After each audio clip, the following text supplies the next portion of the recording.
women like you. You'll do everything just to get ahead in life. Unfortunately, kami ni Eddie yung biktima mo. Miss Velma, malaki po yung utang na loob ko sa inyo. Hindi ko po kayo kayang saktan at hindi ako magsisinungaling. I'm sure ikaw ang nilumandi sa asawa ko. At ngayon nahuli ka? Gusto mo siyang siraan? Ako munang sisira sa'yo bago mo gawin yon. I made you who you are today. Ako rin ang tutulak sa'yo pababa.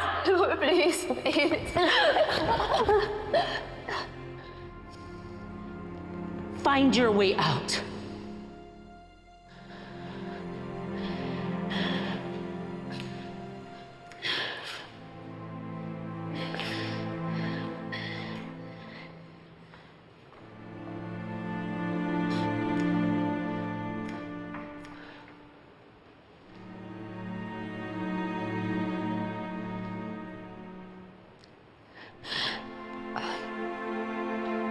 Miss V,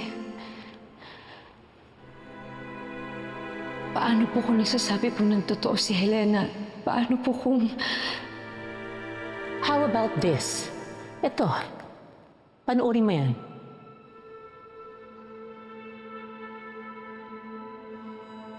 Di ba obvious that my husband had an affair with this woman?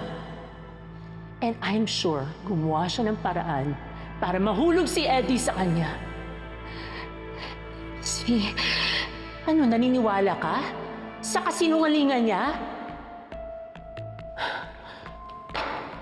I'm the one being cheated on. Ang dalawang taong pinagkatiwalaan ko. And you know, this wouldn't even be happening if not because of you. Miss V, paano po ako nadamay dito? Because I told Helena that you were going to be my successor one day.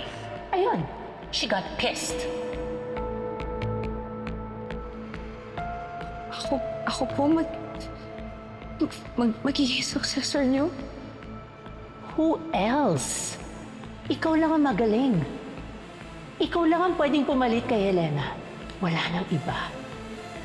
Kaya nainggit siya. Nagalit. Kaya niya ginagawa to. Kaya, Shari, kampihan mo ko. Help me fight Helena and all her lies. Tutuparin ko lahat ng mga pangarap mo. And I will treat you like my own daughter.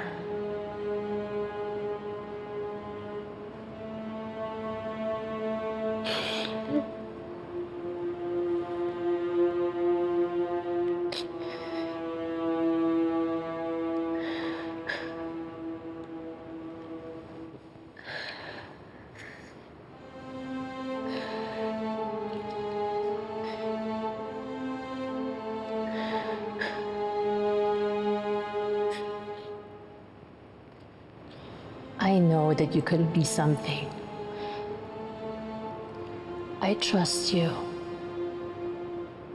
Na alam kong tutulungan mo ako ilaban si Eddie against all of the lies of Helena.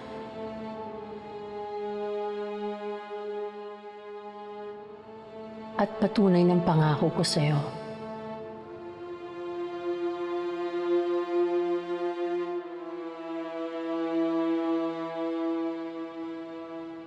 This is yours.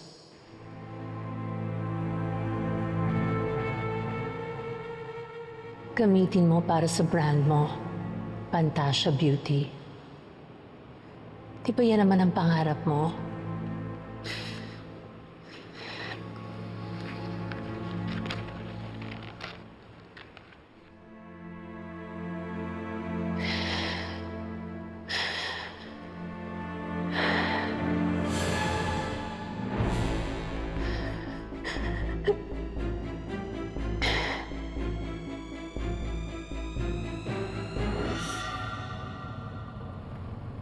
Miss V, are you okay? Let's go.